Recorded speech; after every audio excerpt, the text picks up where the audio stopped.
Estos tres signos distinguen al hombre superior: la virtud que lo libera de la ansiedad, la sabiduría que lo libera de la duda y el coraje que lo libera del miedo.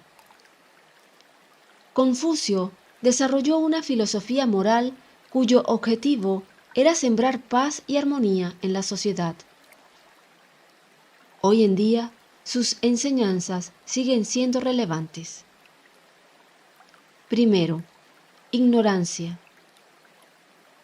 Confucio fue un maestro y filósofo chino con pensamientos y contribuciones que siguen siendo pertinentes en la actualidad.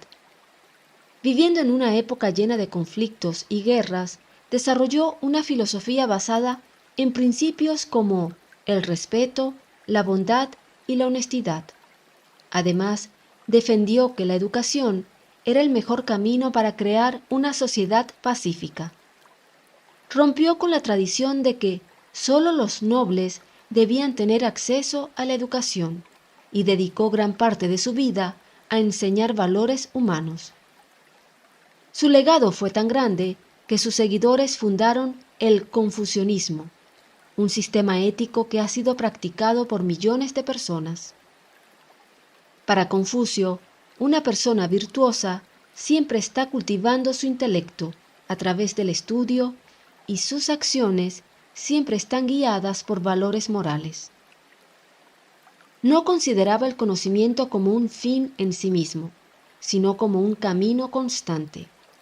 Además, enfatizaba mucho la importancia del pasado y reverenciaba la vejez, ya que consideraba que los ancianos eran los únicos capaces de transmitir sabiduría a las nuevas generaciones. En este sentido, abogaba por una estructura social en la que los mayores educaran a los jóvenes. Cuando veas a un hombre virtuoso, piensa en imitarlo. Cuando veas a un hombre malvado, examina tu propio corazón. Confucio creía en esta idea porque consideraba que la virtud y la sabiduría son logros personales que deben ser cultivados internamente. Cuando encontramos a alguien que demuestra ser bueno y virtuoso, Confucio sugiere que debemos observar y aprender de sus cualidades, buscando emular sus acciones y comportamientos positivos. Por otro lado, cuando nos encontramos con alguien que es considerado malvado, Confucio nos insta a reflexionar sobre nosotros mismos y a examinar nuestro propio corazón. Él creía que al enfrentarnos al comportamiento negativo de los demás, deberíamos evaluar si tenemos tendencias similares y buscar corregirlas dentro de nosotros mismos. Esta aproximación refleja el énfasis de Confucio en la autorreflexión, en el autodesarrollo y en la responsabilidad personal. Él creía que la búsqueda de la virtud y la sabiduría era un viaje individual en el cual cada persona tenía la responsabilidad de mejorarse a sí misma y contribuir a la armonía de la sociedad. El hombre sabio busca lo que desea en su interior. El ignorante lo busca en los demás. Confucio quería transmitir la idea de que la verdadera fuente de satisfacción y realización personal reside en cada individuo. Él creía que un hombre sabio podía encontrar la felicidad, la sabiduría y la virtud al buscar estas cualidades en su propio interior, a través de la autorreflexión, el autoconocimiento y el cultivo de virtudes morales. Por otro lado, el hombre ignorante, según Confucio, busca externamente las cosas que desea. Busca satisfacción y realización a través de bienes materiales, el poder, la fama o la aprobación de los demás. Confucio enfatizaba que esta búsqueda externa era vacía y destinada a ser infructuosa, ya que la verdadera virtud y sabiduría residen dentro de cada persona. Por lo tanto, Confucio alentaba a las personas a dirigirse hacia su interior, a cultivar virtudes morales, a buscar la sabiduría y la virtud en sí mismas, en lugar de depender de factores externos para su realización. Creía que la verdadera virtud yace en el corazón de cada individuo y no en la búsqueda de cosas externas. En cuanto a la falta de autocontrol y la indulgencia, Confucio consideraba que eran características que debían evitarse, ya que podían llevar a consecuencias negativas tanto para el individuo como para la sociedad en su conjunto. Él creía que el autocontrol era esencial para cultivar virtudes como la templanza, la moderación y la sobriedad. Actuar impulsivamente y ceder a los deseos inmediatos podía llevar a comportamientos perjudiciales y al desequilibrio personal. Además, Confucio veía la indulgencia como una negación de los principios de armonía y orden que él defendía. El exceso en cualquier aspecto de la vida, ya sea en el consumo de alimentos, en la búsqueda de placeres físicos o en el uso de sustancias perjudiciales, era considerado una forma de desequilibrio y falta de control.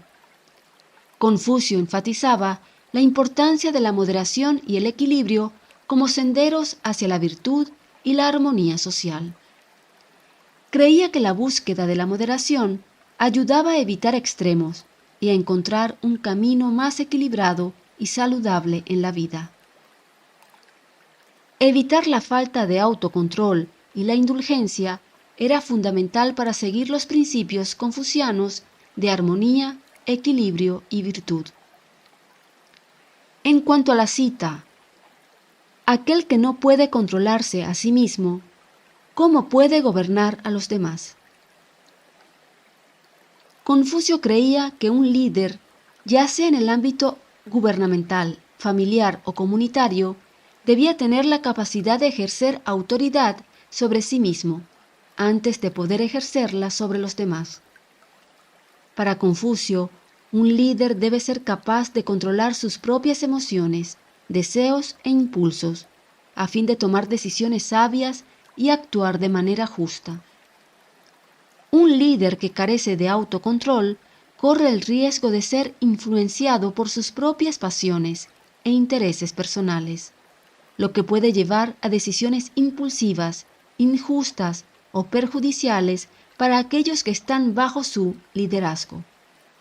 Por lo tanto, aquellos que aspiran a ser líderes deben primero desarrollar la capacidad de disciplinarse, dominar sus emociones y actuar de acuerdo con principios éticos. Solo entonces podrán liderar con sabiduría, justicia y en busca del bien común. Esta cita resalta la conexión intrínseca entre el autocontrol y la capacidad de liderazgo, y sirve como un recordatorio de que gobernar con sabiduría y eficacia requiere tener control sobre uno mismo, evitando la impulsividad, los comportamientos imprudentes y la falta de moderación. En relación a la falta de sinceridad y el engaño, podemos decir que aquel que se miente a sí mismo y escucha sus propias mentiras, llegará a un punto en el que no reconocerá la verdad, ni en sí mismo ni en los demás. Confucio enfatizaba la importancia de la sinceridad y la honestidad como fundamentos para establecer relaciones saludables y construir una sociedad armoniosa. Él creía que la falta de sinceridad y el engaño eran comportamientos perjudiciales que socavaban la confianza mutua y dañaban los lazos humanos. Cuando abordaba la cuestión de la falta de sinceridad, Confucio estaba preocupado por el impacto negativo que esto podía tener en las relaciones personales y sociales. Defendía que la sinceridad debía practicarse tanto en palabras como en acciones, ya que la coherencia entre lo que se dice y lo que se hace es esencial para establecer la confianza y la credibilidad. Como una virtud esencial, enfatizaba la importancia de hablar la verdad, actuar con integridad y evitar el engaño. La sinceridad se veía como una base fundamental para construir relaciones saludables, confiables y significativas. La falta de sinceridad y el engaño eran considerados comportamientos que socavaban la confianza y la estabilidad de las relaciones sociales. Confucio argumentaba que cuando alguien se involucraba en mentiras, manipulaciones o engaños, perjudicaba no solo su propia integridad, sino que también comprometía la confianza y la estabilidad de las relaciones sociales. Para Confucio, la sinceridad era una cualidad que debía impregnar todas las esferas de la vida, desde las relaciones familiares hasta las interacciones sociales más amplias. Defendía que al ser sinceras y honestas en palabras y acciones, las personas podían establecer conexiones genuinas, resolver conflictos de manera constructiva y contribuir a la creación de una sociedad más armoniosa. Esta cita sirve como un recordatorio de que la sinceridad y la honestidad son valores esenciales para fomentar la confianza, el respeto mutuo y la cooperación entre las personas. Al evitar la falta de sinceridad y el engaño, se establecen las bases para relaciones saludables y una vida más ética y armoniosa. Confucio enseñó una filosofía centrada en promover la armonía social a través de la práctica de virtudes morales y el cumplimiento de roles y deberes sociales.